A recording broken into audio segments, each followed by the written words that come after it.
जय माई की नमस्कार। मीन राशि वालों, इस उम्मीद के साथ कि पिछले महीने यानी कि अप्रैल 2023 के महीने के राशिफल को जानने के बाद आपने बेहतर ढंग से अपनी प्लानिंग को अंजाम देकर बेहतर परिणाम प्राप्त किया होगा। ऐसे में अब हम उपस्थित हैं मई 2023 के राशिफल के साथ। इस राशिफल के माध्यम से हम जानेंगे कि आपकी राशि की यानी कि मीन राशि के लिए मई 2023 का महीना कैसा रहने वाला है। उसके आधार पर आप अनुमान लगा सकेंगे कि इस महीने को और बेहतर कैसे बनाया जाए, इसके लिए आपको क्या करना चाहिए और क्या नहीं करना चाहिए। ऐसा करके आप अपने जीवन को और बेहतर ढंग से आगे ले जाने में समर्थ हो सकेंगे। आगे बढ़ने से पहले हम स्पष्ट कर देते हैं कि यह मासिक राशिफल गोचरों पर आधारित एक स्थूल गणना होती है। जितने भी लोग राशिफल बताते हैं, केवल मैं ही नहीं, जो भी बताता है या प्रस्तुत करता है, उनका आधार गोचर ही होते हैं। यदि आपको और भी डीपली और भी सूक्ष्मता के साथ अपने बारे में जानना है तो आप हमारे पैनल के किसी भी ज्योतिषी से या फिर मुझसे ही संपर्क कर सकते हैं, अपनी कुंडली दिखा सकते हैं, अथवा आपके संपर्क में यदि कोई विद्वान ज्योतिषी हैं तो आप उनकी सलाह भी ले सकते हैं। क्योंकि व्यक्तिगत कुंडली देखकर आपको आपकी दशाओं के अनुसार, प्लैनेटरी पोजीशन के अनुसार जो फलादेश बताया जाएगा वो काफ़ी सटीक होगा। यह राशिफल गोचर पर आधारित है। यदि आप इस राशिफल को चंद्र राशि की बजाय लग्न राशि के अनुसार देखेंगे तो आपको परिणाम ज़्यादा सटीक लगेंगे। यदि आप अपनी जन्म लग्न नहीं जानते हैं तो हमारी वेबसाइट www.astrosage.com पर जाइए। वहाँ पर आप निःशुल्क अपनी कुंडली बनाइए और अपने लग्न के बारे में जानिए। यदि इतने पर भी किसी तरीके का कोई कन्फ्यूज़न है तो चिंता मत करिए। हमारी एक मोबाइल एप्लीकेशन है वार्ता, एस्ट्रोसेज वार्ता, VARTA। इसे डाउनलोड करिए। इसके माध्यम से ज्योतिषियों से संपर्क करिए, बात करिए और अपने लग्न, नक्षत्र, राशि इत्यादि के बारे में विधिवत जानिए। बिल्कुल फ्री में जानिए, क्योंकि यहाँ पहली चैट बिल्कुल फ्री है। मीन राशि के लिए मई महीने के राशिफल की शुरुआत से पहले एक नज़र मीन राशि के लिए इस महीने होने वाले गोचरों पर डाल ली जाए। क्योंकि राशिफल जो बताए जाते हैं ये गोचरों के आधार पर ही बनते हैं, इसलिए गोचरों को समझना जरूरी होता है। यदि आपका इंटरेस्ट नहीं है तो थोड़ा सा फॉरवर्ड भी कर सकते हैं, है ना। वैसे ये जानना जरूरी रहता है। मीन राशि के लिए इस महीने सूर्य की स्थिति को देखें तो महीने की शुरुआत से लेकर 15 मई तक सूर्य आपके दूसरे भाव में रहेंगे। वहीं बाद में सूर्य आपके तीसरे भाव में चले जाएंगे। यानी महीने की शुरुआत से लेकर 15 मई तक सूर्य आपके लिए कमजोर परिणाम दे सकते हैं। वहीं 15 मई के बाद सूर्य आपके लिए काफ़ी अच्छे परिणाम दे सकते हैं। वहीं मंगल ग्रह की बात करें तो मंगल 10 मई तक आपके चतुर्थ भाव में रहेंगे। इसके बाद मंगल आपके पंचम भाव में पहुंच जाएंगे। गोचर में मंगल की ये दोनों स्थितियां ठीक तो नहीं कही गई हैं।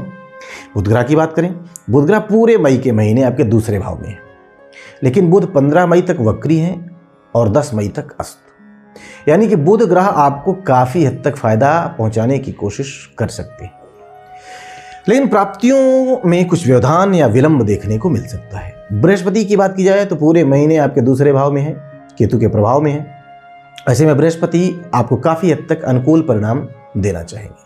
हालांकि केतु के प्रभाव के चलते आंशिक छोटे मोटे व्यवधान, माइनर से व्यवधान रह सकते हैं। शुक्र ग्रह की बात करें, शुक्र 2 मई तक आपके तीसरे भाव में है। इसके बाद 2 से 30 मई तक आपके चौथे भाव में है। तत्पश्चात यानी कि महीने का जो आखिरी दिन है, लगभग एक दिन के लिए आपके 5वें भाव में गोचर करेंगे। यानी कि शुक्र इस महीने अधिकांशतः अनुकूल परिणाम देने की कोशिश में रहेंगे। वहीं शनि ग्रह की बात की जाए तो शनि ग्रह पूरे मई के महीने कुंभ राशि में ही रहेंगे, आपके द्वादश भाव में ही रहेंगे। साथ ही साथ इस महीने शनि ग्रह पर राहु और बुध का प्रभाव भी रहने वाला है। यानी कि सामान्य तौर पर शनि ग्रह से हम सकारात्मक परिणामों की उम्मीद ना ही रखें तो ज़्यादा अच्छा है।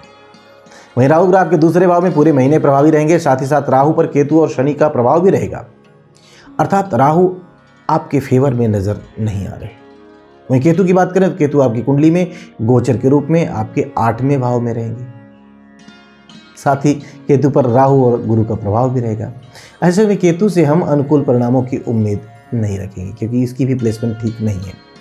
लेकिन क्योंकि बृहस्पति का प्रभाव है तो कभी कभार कुछ फायदे केतु दिलवा सकता है। यानी सिरे से खराब नहीं कहेंगे, कुछ फायदे भी दिलवा सकता है। हालांकि इस बात की उम्मीद है तो कम ही, लेकिन दिलवा सकता है। आइए जानते हैं कि ग्रहों के संयुक्त प्रभाव का आप पर क्या प्रभाव पड़ेगा, आपकी लग्न पर क्या प्रभाव पड़ेगा, आपकी राशि पर क्या प्रभाव पड़ेगा। हालांकि स्पष्ट कर दूं कि यदि लग्न के अनुसार आप देखेंगे तो परिणाम ज़्यादा सटीक लगेंगे। तो चलिए शुरू करते हैं मीन राशि के लिए मई 2023 के राशिफल का सिलसिला। और सबसे पहले जानते हैं कि मई 2023 मीन राशि वाले लोगों के कार्य क्षेत्र के लिए कैसे परिणाम लेकर के आया है। मीन राशि वालों, कार्य क्षेत्र के मामले में मई 2023 का महीना आपको एवरेज से बेहतर परिणाम दे सकता है। आपके करियर स्थान का स्वामी बृहस्पति दूसरे भाव में मेष राशि में है। सामान्य तौर पर यह उन लोगों के लिए बहुत अच्छी स्थिति कही जाएगी जो नौकरी करते हैं अथवा अपने ही काम को पूरी पंक्चुअलिटी और समर्पण के साथ करते हैं। दूसरे भाव में होकर बृहस्पति आपके करियर भाव यानी कि अपने ही भाव को देख रहा है, अतः बृहस्पति सामान्य तौर पर करियर के लिए काफी अच्छा करने वाला है। यह महीना व्यापार व्यवसाय करने वाले लोगों को भी अच्छे परिणाम दे सकता है, क्योंकि बृहस्पति बुध के साथ युति कर रहा होगा। हालांकि शनि के प्रभाव के चलते कामों में कुछ धीमापन देखने को मिल सकता है, लेकिन यदि आप लगातार कोशिश करते रहे तो आप अधिकांश कामों को सफल बनाने में सफल रह सकते हैं। यदि कार्य क्षेत्र में किसी बदलाव की कोशिश में हैं आप, विशेषकर यदि आप नौकरी पेशा हैं और जॉब बदलना चाह रहे हैं, तो महीने के दूसरे पक्ष में ऐसे निर्णय लेना ज़्यादा सही रहेगा। पहला पक्ष बदलाव के मामले में कुछ हद तक आपको निराश कर सकता है। महीने के पहले पक्ष में व्यापारिक यात्राएं ज़्यादा फायदेमंद रहेंगी, लेकिन दूसरे पक्ष में काफ़ी अच्छे परिणाम मिल सकते हैं। आइए अब इस बात की टोह ले ली जाए कि मई 2023 का महीना मीन राशि वाले लोगों के आर्थिक पक्ष के लिए कैसा रहेगा। मीन राशि वालों, इस महीने आपको अपने आर्थिक पक्ष को लेकर ज़्यादा समझदारी दिखाने की ज़रूरत रहेगी। हालांकि आपके प्रथम भाव का स्वामी बृहस्पति, जो कि आपके कर्म स्थान का भी स्वामी है, वह आपके धन स्थान पर बैठा है, अतः कोई आर्थिक विपन्नता या बड़ी आर्थिक समस्या आने के योग नहीं है। लेकिन 10 मई के बाद आपके धन भाव का स्वामी मंगल नीच राशि में चले जाएंगे। फलस्वरूप धन संचय के मामले में ये कमजोर परिणाम दे सकते हैं। ऐसा भी हो सकता है कि जो धन आपने बचा कर रखा है उसे कहीं ना कहीं खर्च करने की जरूरत पड़ जाए। शनि की तीसरी दृष्टि भी कुछ ऐसा ही संकेत कर रही है, क्योंकि जब भावेश ही कमजोर रहेगा तब शनि की दृष्टि ज़्यादा नकारात्मक प्रभाव डालेगी। जैसा कि मैंने पहले ही कहा कि बृहस्पति किसी बड़ी समस्या को आने से रोकेगा, लेकिन छोटी मोटी समस्याएं तो देखने को मिल ही सकती हैं। अतः इस महीने आर्थिक मामलों में बहुत ही अधिक समझदारी दिखाने की आवश्यकता रहेगी।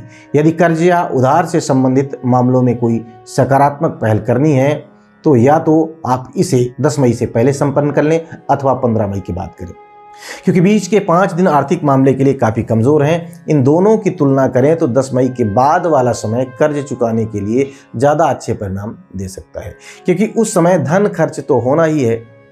क्यों ना धन खर्च करके हम कर्ज से मुक्ति ही पा लें। आर्थिक मामलों की चर्चा के बाद अब बारी है यह जानने की कि मई 2023 का महीना मीन राशि वाले लोगों के स्वास्थ्य के लिए कैसा रहने वाला है। मीन राशि वालों, यद्यपि इस महीने स्वास्थ्य से संबंधित कोई बड़ी समस्या नजर नहीं आ रही है, लेकिन आपके राशि स्वामी बृहस्पति पर राहु, केतु और शनि के प्रभाव को देखते हुए हम स्वास्थ्य के मामले में चैतन्य रहने की सलाह आपको देना चाहेंगे।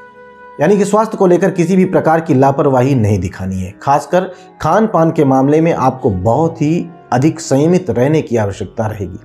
वहीं यदि मंगल के गोचर को देखें तो 10 मई तक मंगल आपके चतुर्थ भाव में है, जो रक्त से संबंधित कुछ परेशानियां दे सकते हैं। ऐसी स्थिति में यदि आपको ब्लड प्रेशर की शिकायत है तो उस मामले में चैतन्य और जागरूक बने रहना जरूरी रहेगा। वहीं यदि सीने के आसपास की कोई तकलीफ है, जैसे कफ विकार इत्यादि की समस्या है, तो उस मामले में भी चिकित्सकीय सलाह जरूरी रहेगी। 10 मई के बाद मंगल आपके 5वें भाव में जाएंगे, जो आपको पेट से संबंधित परेशानी दे सकते हैं। खासकर अपच या एसिडिटी की शिकायतें रह सकती हैं। अर्थात राहु, केतु, शनि, सूर्य और मंगल कई ग्रह आपको पेट से संबंधित परेशानियां आने का संकेत कर रहे हैं। ऐसी स्थिति में खान पान को संयमित रखना जरूरी रहेगा। बाकी किसी बड़ी स्वास्थ्य समस्या की संभावना नजर नहीं आ रही है। और अब चर्चा कर ली जाए कि मई 2023 का महीना मीन राशि वाले लोगों की शिक्षा के लिए कैसा रहेगा। मीन राशि वालों, शिक्षा के मामले में मई का महीना सामान्य तौर पर आपके लिए अनुकूल रह सकता है। आपके चतुर्थ भाव के स्वामी बुध का दूसरे भाव में गोचर भी शिक्षा के मामले में अनुकूल परिणाम देता हुआ प्रतीत हो रहा है। ध्यान देने वाली बात यह है कि बुध शिक्षा का कारक भी है और विशेषकर प्राथमिक शिक्षा का कारक है। ऐसी स्थिति में बुध ग्रह विद्या का लाभ करवाता हुआ प्रतीत हो रहा है। विशेषकर ऐसे लोग जिनका संबंध बोलने, लिखने, समझने अथवा छपने छपाने जैसी विषयों से है, तो उन्हें यह महीना अच्छे परिणाम दे सकता है। उच्च शिक्षा के कारक बृहस्पति की बात करें तो दूसरे भाव में बृहस्पति शिक्षा के मामले में अच्छे परिणाम देता है। विशेषकर ऐसे लोग जो आर्थिक अथवा व्यवस्थापन से जुड़ी विषयों की शिक्षा ले रहे हैं। इसके अलावा पत्रकारिता, वकालत जैसे पेशे से जुड़ी शिक्षा लेने वाले विद्यार्थी के लिए भी बृहस्पति का यह गोचर काफ़ी अच्छे परिणाम दे सकता है। बस कमी है तो केवल मंगल के गोचर की, जो कभी कभार ध्यान भटकाने की कोशिश कर सकता है। अर्थात इस महीने अधिकांश बिंदु आपके फेवर में है, बस कुछ एक आदतों पर नियंत्रण करने की जरूरत रहेगी। ऐसी स्थिति में पढ़ाई के लिए की गई सामान्य कोशिश भी आपको अच्छे परिणाम दिला सकती है। और अब बारी है यह जानने की कि मई 2023 का महीना मीन राशि वाले लोगों के प्रेम और दाम्पत्य जीवन के लिए कैसा रहने वाला है। मीन राशि वालों, प्रेम संबंध के मामले में यह महीना आपको मिले जुले परिणाम दे सकता है। आपके प्रेम भाव का स्वामी चंद्रमा तो बहुत तेजी के साथ गतिमान रहता है, अतः उसकी स्थिति परिस्थिति के अनुसार लव लाइफ का हाल आप साप्ताहिक राशिफल में पढ़ सकते हैं, जान सकते हैं, अथवा दैनिक राशिफल के माध्यम से जान सकते हैं। लेकिन यदि पूरे महीने की स्थिति देखी जाए तो 10 मई के बाद मंगल ग्रह आपके पंचम भाव में नीच के रहेंगे, जो प्रेम संबंधों में कुछ कमजोरी देने का काम कर सकते हैं। अतः मन को शांत रखें और मर्यादित रहें, ऐसा करके प्रेम बनाए रखें। हालांकि शुक्र का गोचर कोई बहुत विपरीत परिस्थिति नहीं आने देगा, क्योंकि इस महीने ज़्यादातर समय शुक्र आपके चतुर्थ भाव में गोचर करेंगे, और चतुर्थ भाव का शुक्र मनोकामना पूर्ति करवाने वाला कहा गया है, संबंधियों से समागम करवाने वाला कहा गया है। तो ऐसी स्थिति में आप जिससे वास्तव में प्रेम करते होंगे उनसे मिलना संभव हो सकेगा, उनसे बातचीत हो सकेगी। बस जरूरत से ज़्यादा साथ रहने से बचना है, क्योंकि ज़्यादा साथ रहने का मतलब है छोटी छोटी बातों का बड़ा बन जाना, मंगल की निगेटिविटी आ जाना। कम मिलिए लेकिन शुद्ध भाव से मिलिए। वही दाम्पत्य संबंधी मामलों के लिए यह महीना सामान्य तौर पर अच्छे परिणाम दे सकता है। किसी बड़ी समस्या के योग आपके दाम्पत्य जीवन में नहीं है। ऐसे में समझदार लोग इस महीने अपने दाम्पत्य जीवन का बेहतर आनंद ले सकेंगे। विवाह से संबंधित मामलों के लिए यह समय अवधि औसत रह सकती है। प्रेम और दाम्पत्य की चर्चा के बाद आइए अब यह जान लेते हैं कि मई 2023 का महीना मीन राशि वाले लोगों के पारिवारिक और गृहस्थ जीवन के लिए कैसा रहने वाला है। मीन राशि वालों, पारिवारिक और गृहस्थ मामलों में इस महीने आपको पिछले महीने की तरह समझदारी दिखाने की आवश्यकता रहेगी। 10 मई तक मंगल आपके चतुर्थ भाव में है, जो घर गृहस्थी से संबंधित मामलों को लेकर कुछ चिंता या परेशानियां देने का काम कर सकते हैं। अतः बिना क्रोध किए, बिना चिड़चिड़े हुए स्वयं को गृहस्थ जीवन को मेंटेन करते रहने के लिए तैयार रखना होगा। वहीं 10 मई के बाद मंगल 5वें भाव में नीच राशि में चले जाएंगे। और ध्यान देने वाली बात यह है कि मंगल आपके दूसरे भाव के स्वामी है, परिवार के भाव के स्वामी है। अतः उनका नीच का होना कुछ पारिवारिक समस्याएं दे सकता है। ऊपर से दूसरे भाव पर राहु, केतु और शनि जैसे ग्रहों का प्रभाव भी है। अतः कोई न कोई परिजन किसी छोटी बात पर भी नाराज हो सकता है या ओवर रिएक्ट कर सकता है। ऐसी स्थिति में आपको ही समझदारी दिखाने की जरूरत रहेगी, क्योंकि दूसरे भाव में आपका राशि स्वामी बृहस्पति स्थित है, जो आपकी समझदारी के चलते समस्याओं को शांत करने का काम कर सकता है। अर्थात मई 2023 के महीने में मीन राशि वाले लोग समझदारी दिखाने की स्थिति में पारिवारिक सामंजस्य बनाए रखने में कामयाब रह सकते हैं। हमने कई महत्वपूर्ण बिंदुओं पर या जरूरी बिंदुओं पर चर्चा कर ली है। आइए अब यह जान लेते हैं कि यदि मई 2023 के महीने में मीन राशि वाले लोगों के जीवन में कुछ परेशानियां आती हैं तो उन्हें कौन से उपाय करने चाहिए, यानी चर्चा उपायों की। इस महीने किसी तरह की कोई परेशानी होने की स्थिति में आपको चाहिए कि उपाय के रूप में बरगद की जड़ों पर मीठा दूध चढ़ाएं। उचित जगह पर, जहां सही जगह हो, पवित्र जगह हो, नीम का एक पौधा रोपित करें। मंदिर में जटा वाला सूखा नारियल चढ़ाएं। इन उपायों से आपको लाभ मिलेगा। उम्मीद है इस राशिफल के माध्यम से आप अपने मई 2023 के महीने को बेहतर ढंग से प्लान करेंगे और बेहतर परिणाम प्राप्त कर सकेंगे। भगवती आप सब पर कृपा बनाए रखें। जय माई की। For regular updates, follow our Instagram page right now.